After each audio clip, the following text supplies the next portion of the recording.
May 17, 1914. O Lord, deliver me from the mental influences which weigh upon me, so that, completely free, I may soar towards Thee. O Thou, universal being, supreme unity in perceptible form, through an irresistible aspiration, I nestled within Thy heart. Then I was Thy heart itself, and I knew then that Thy heart is no other than the child who plays and creates the worlds. Thou didst tell me, one day Thou wilt be my head, but for the moment turn Thy gaze towards the earth. And on the earth now I am the joyful child who plays.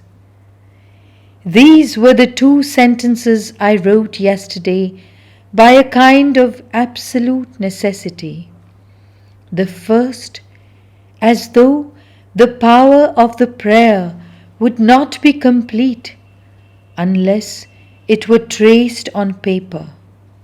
The second, as though the stability of the experience could not be had unless I unburdened my mind of it by noting it down in writing. May 18, 1914. Thou art the sole reality, O Lord. Thou art omnipotence and eternity.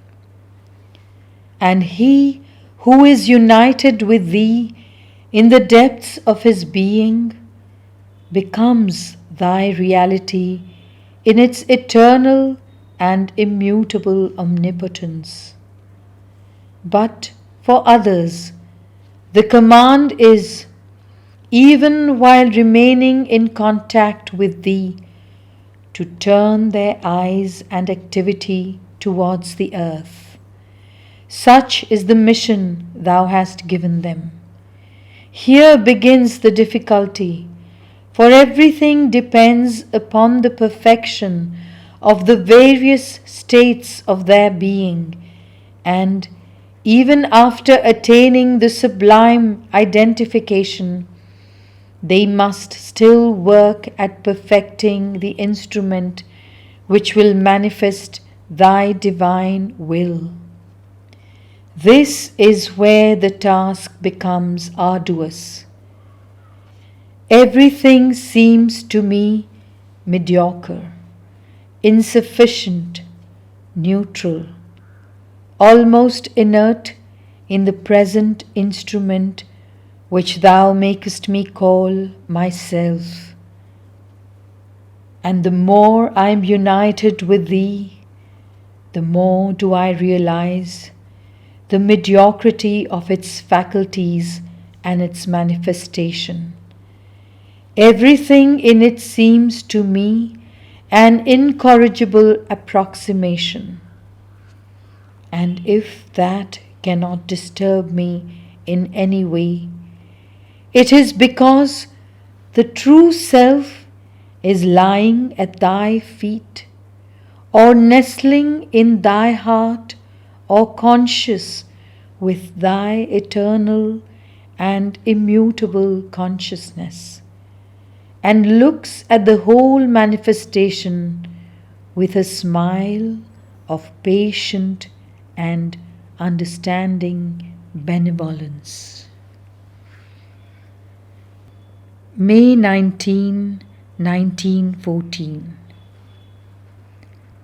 This mental being, which throughout my individual existence had the power to set all my faculties working, deep devotion for Thee, infinite compassion for men, ardent aspiration for knowledge, effort for self-perfection, seems to have fallen into a deep sleep and no longer sets anything at all in movement. All the individual faculties slumber, and the consciousness is not yet fully awake in the transcendent states. That is, its wakefulness in them is intermittent, and in between there is sleep. Something in this being aspires for solitude and absolute silence for a little while, so as to come out of this unsatisfactory transition, and something else knows that it is thy will that this instrument be consecrated to the service of all, even if this must apparently be harmful to its self-perfecting. Something in this being tells thee, O Lord, I know nothing. I am nothing. I can do nothing. I am in the darkness of inconscience. And something else knows that it is thyself, and thus the supreme perfection. What is going to come out of that? How will such a state come to an end? Whether it is inertia or true patience, I do not know. But without haste or desire, I lie at thy feet and wait.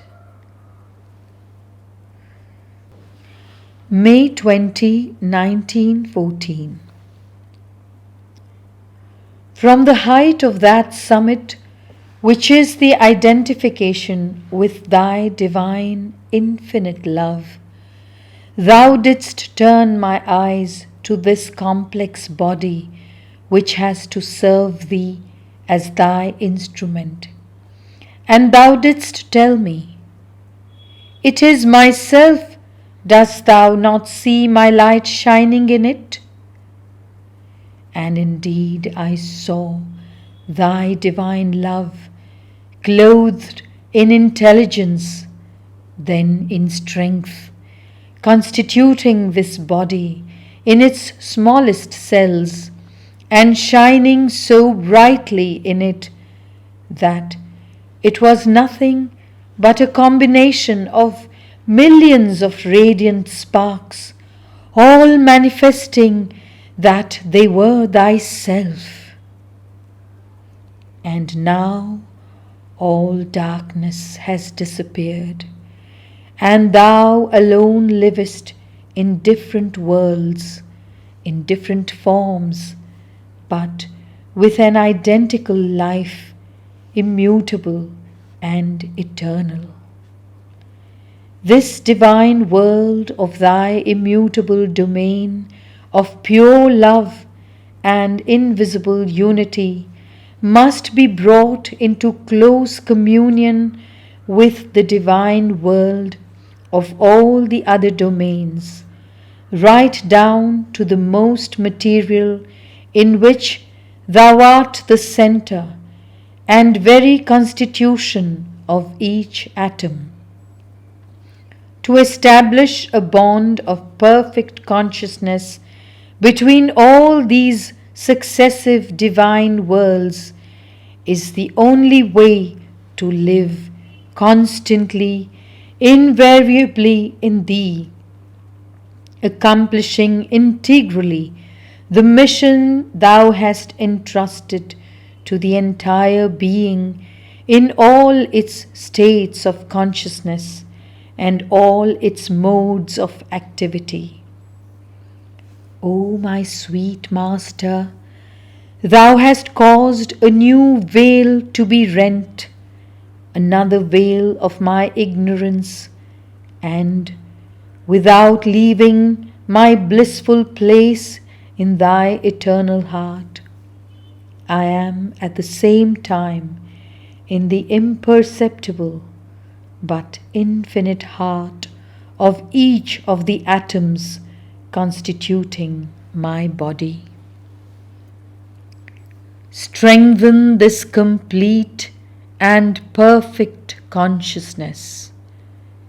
Make me enter into all the details of its perfection, and grant that, without leaving thee for a single moment, I may constantly move up and down this infinite ladder according to the necessity of the work thou hast prescribed for me.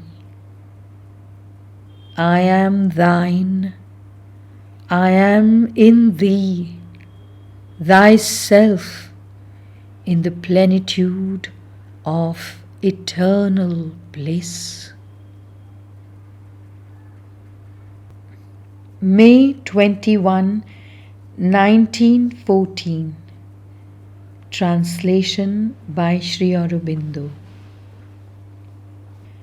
Outside all manifestation, in the immutable silence of eternity, I am in thee, O Lord, an unmoving beatitude, in that which, out of thy puissance and marvelous light, forms the center and reality of the atoms of matter, I find thee.